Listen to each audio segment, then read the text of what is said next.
Let us turn to Luke, 2nd chapter and verse 19. లూకా సువార్త 2వ అధ్యాయము 19వ వచనం చూద్దాము. Mary kept all these things and pondered them in her heart. Mariya ఆ మాటలన్నీ తన హృదయంలో తలపోసుకొనుచు భద్రము చేసుకొనెను. Or treasured all these things in her heart. ఆమె తన హృదయములో వీటన్నిటినీ కూడా భద్రం చేసుకుంది. We value some ornaments, gold and valuable things, and we treasure them properly. మనము కొన్ని విలువైనటువంటి వస్తువులను ఆభరణాల అన్నింటినీ కూడా ఆ సంపదలాగా అన్నింటినీ కూడా ఎంతో భద్రంగా We దాచుకుంటాము. put them in bank వాటిని మనము బ్యాంక్లో పెడతాము. and we put them in lockers. అదే రీతిగా లాకర్స్ లో కూడా So Mary was pondering and are treasuring all those things in her heart.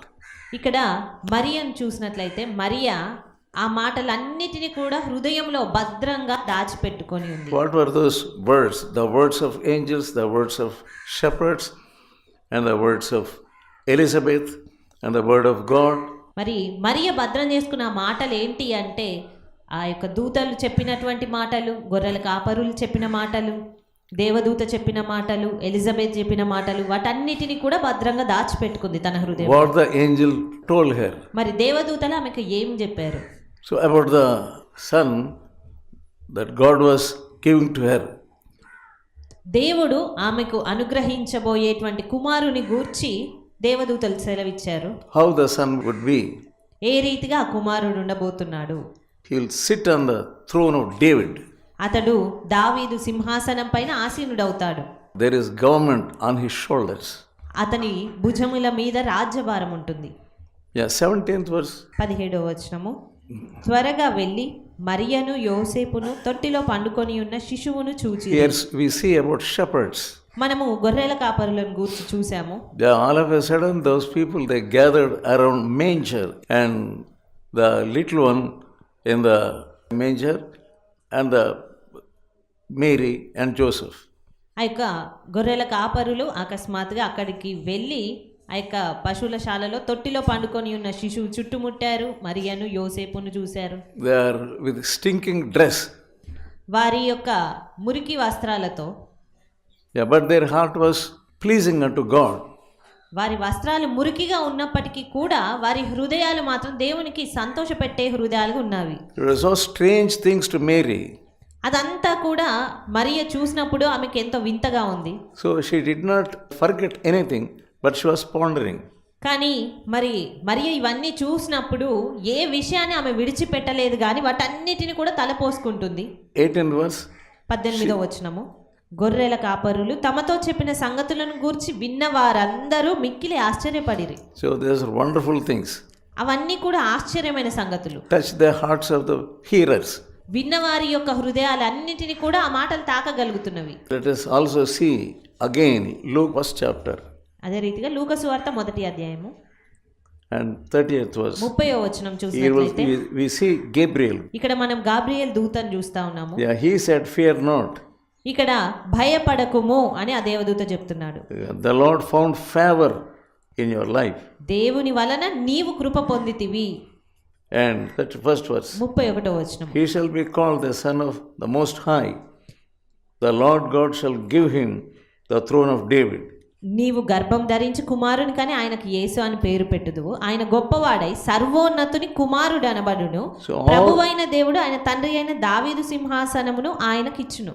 What a wonderful words. అవి ఎంత ఆశ్చర్యకరమైనటువంటి ఆ మాటలు. 37th verse. 37వ వచనం చూస్తే The angel, he said, with God nothing is impossible. అక్కడ దేవుని దూత చెప్తా ఉన్నాడు, దేవుని చెప్పిన ఏ మాట అయినను నిరర్ధకము కానేరదు. Nothing impossible with God.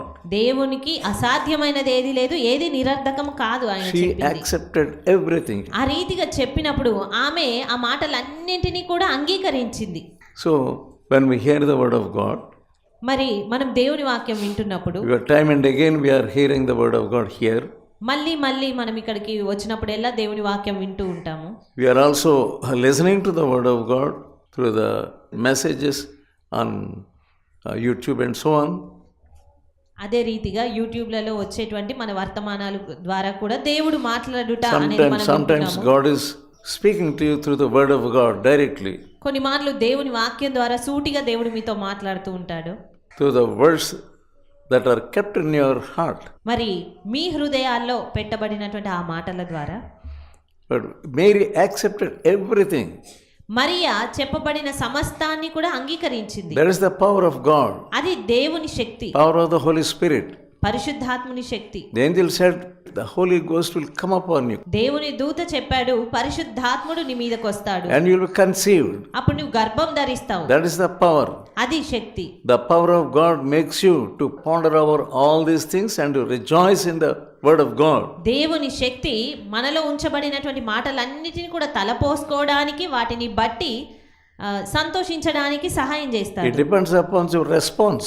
అది నీ స్పందన పైన ఆధారపడి ఉంటుంది. That word may be a strong word, it may be a new word, or it may seem that you cannot accept that.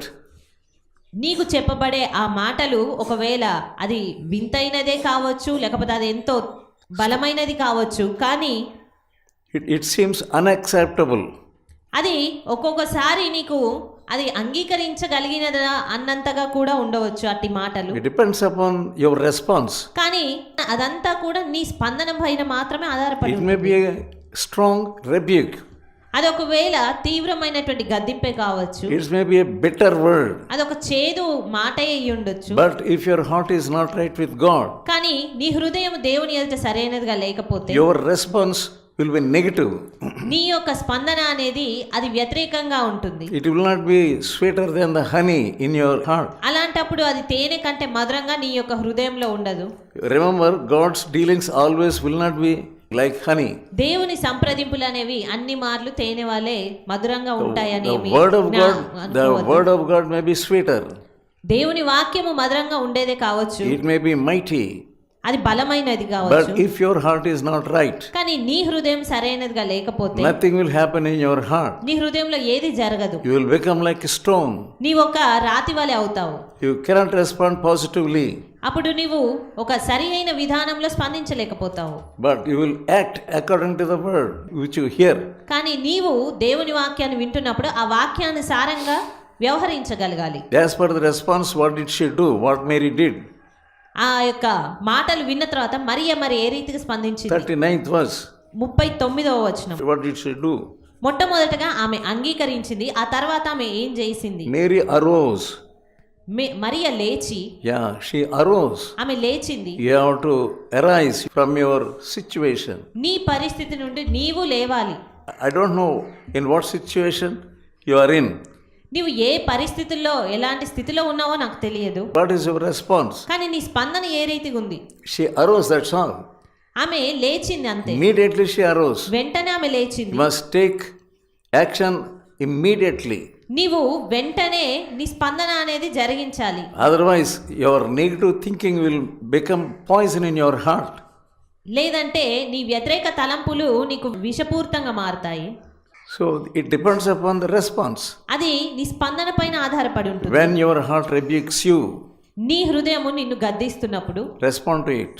దానికి నువ్వు స్పందించు. God's Spirit works in your heart. దేవుని ఆత్మ నీలో పనిచేస్తూ ఉంటాడు. Don't reject the rebuking or the dealings of the Holy Spirit. అలాంటప్పుడు పరిశుద్ధాత్ముని యొక్క సంప్రదింపులను, గద్దింపులను నువ్వు ఎదిరించవద్దు. She pondered over these things positively. మరియ ఈ విషయాలన్నిటినీ కూడా ఎంతో సరి అయిన రీతిగా ఆమె తలపోసుకుంటుంది. And set her journey to the hill country. ఆ తర్వాత ఆమె ఆ యొక్క కొండ ప్రాంతంకు వెళ్ళాలి అనే ప్రయాణాన్ని ఆమె పెట్టుకుంది. She alone went to the house of Elizabeth. ఒంటరిగా ఎలిజబెత్ ఉన్నటువంటి ఇంటికి వెళ్ళిపోయింది. So what was she doing in the journey? మరి ఆ ప్రయాణం అంతట్లో ఆమె ఏం చేస్తుంది? Pondering over the words. ఆ మాటలన్నిటినీ కూడా తలపోసుకుంటుంది. You think about your journeys. మీరు మీ ప్రయాణాలను గూర్చి తలంచండి. Maybe bus journey or train journey. Car ప్రయాణమైనా, బస్ ప్రయాణమైనా, ట్రైన్ ప్రయాణమైనా. How was her heart? ఆమె హృదయం ఏ రీతిగా ఉంది ఆ ప్రయాణం అంతా? 47th verse. 47వ వచనం. ఆయన తన దాసురాలి దీన స్థితిని కటాక్షించెను. Rejoicing in God ఆమె దేవుని యందు ఆనందిస్తుంది, and of her Savior. రక్షకుని యందు The ఆనందిస్తుంది. Savior was in her womb. ఆ రక్షకుడు తన గర్భంలోనే ఉన్నాడు. The God was above. దేవుడు ఆకాశమందున్నాడు. She was surrounded by the works of the Holy Spirit. ఆమె పరిశుద్ధాత్ముని క్రియల చేత సంప్రదింపుల చేత There was rejoicing in her heart. ఆమె నింపబడింది. అదే రీతిగా ఆమె అంతరంగంలో ఉత్సాహం ఉన్నది. Why we are gathering here on Saturday nights? ఇక్కడ శనివారపు ఆ సమయాల్లో మనం అందరం ఎందుకు To prepare our hearts. ఎందుకు సమకూడుతున్నాము అంటే మన హృదయాలను సిద్ధపరచుకోవడానికి. When you allow the Holy Spirit to work in your heart, మీరు పరిశుద్ధాత్మునికి అనుమతించి మీ హృదయాల కార్యం జరిగించడానికి అనుమతిస్తారు. when you respond to the dealings of the Holy Spirit positively, పరిశుద్ధాత్ముని సంప్రదింపులకు సరైన రీతిగా మీరు స్పందించగలిగితే really there will be rejoicing in your heart. నిజంగానే మీ హృదయంలో ఉత్సాహం ఉంటుంది. When you get rejoicing in your heart, మీ హృదయంలో సంతోషం ఎప్పుడు మీరు పొందుకున్నారు? only when you allow the word of God to work in your heart. దేవుని వాక్యము మీలో కార్యం జరిగించడానికి మీరు అనుమతించినప్పుడే సంతోషం If there is పొందుకోగలుగుతారు. no proper word in your heart, ఒకవేళ నీ హృదయంలో సరి అయిన వాక్యం లేకపోతే you will not have any wisdom. నీకు జ్ఞానం ఉండదు, You will not have any knowledge. నీకే తెలివి ఉండదు.